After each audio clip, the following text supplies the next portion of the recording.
Hi there, welcome back to my channel. If you're new here, I'm Clarice and I'm a board-certified lactation consultant and a mom of two. And this episode is for all of our expectant parents.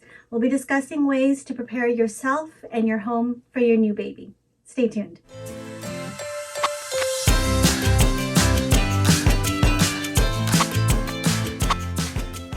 If you're expecting your first child, first off, I want to say congratulations to you. Your parenting journey doesn't start with the birth of your baby, it starts now. And maybe you're feeling excited, maybe a little bit nervous, maybe just downright scared, and that's okay too. This episode is about helping to prepare you on this journey because there are lots of upcoming changes. And being prepared for the things you can control now makes things a whole lot easier down the line. Now, keep in mind, every family is different. Some of the things I mentioned may not apply to you, but after working with so many families within the hospital setting and the postpartum period, I find these areas come up again and again in my practice as ones to prioritize. So let's get into it. Number one is start thinking about your parental leave options.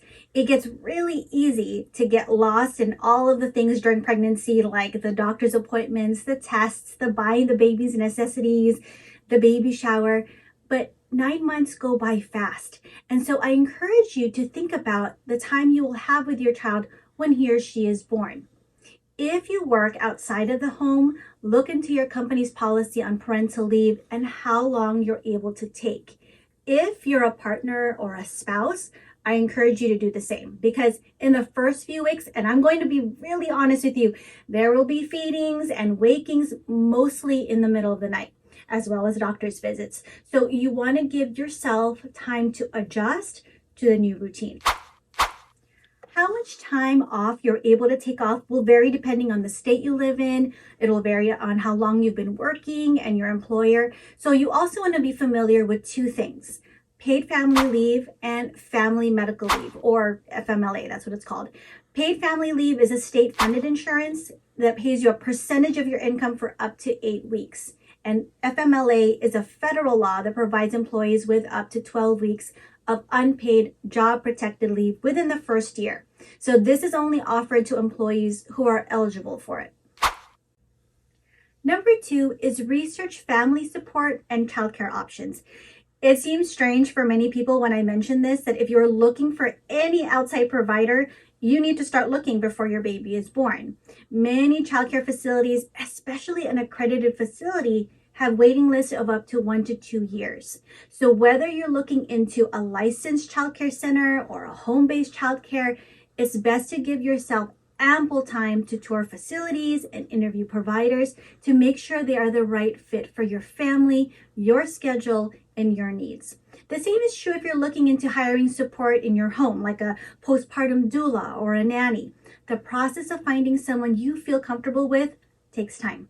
Trying to do all of this while you're in the throes of getting to know your newborn, sleep deprivation, and routine changes, it's really tough. So you don't have to make solid decisions right now, but it works out better for you in the end if you know your options by starting the process earlier than later. Number three is take an infant CPR and pediatric first aid course. No one likes to talk about this, but as someone who has worked in the hospital, I can't stress enough the importance of knowing what to do in case of an emergency. So you can check your local hospital, birthing center, or nonprofit organization for online and in-person classes. Number four is minimize your stress at delivery by pre-registering. The last thing you want to do when you're in the middle of contractions is fill out multiple forms. If you're planning to deliver at a hospital or a birthing center, check to see if there's a pre-registration option. That way you can tour the facility and get all the paperwork out of the way so it's less stressful for you when the time comes to deliver your baby. Number five is install your car seat. On the day that your baby is discharged from the hospital, a car seat must be installed in your vehicle before they release your child. I've worked in hospitals where nurses walk you down to your vehicle and physically check that you have a car seat installed. So if your car seat is still in the box in the corner of your living room, open it up. read the manual, and know how to install it properly. It seems trivial. You're probably thinking, Clarice, come on, it's just a car seat. How hard could it be? But actually, you'd be really surprised. According to research, 4 out of 5 car seats are installed incorrectly.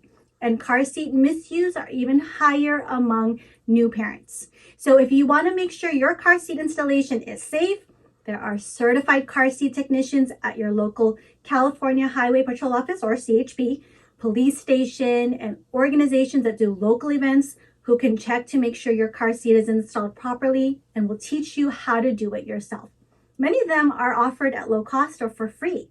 So just check their websites to find the closest one to you and make an appointment.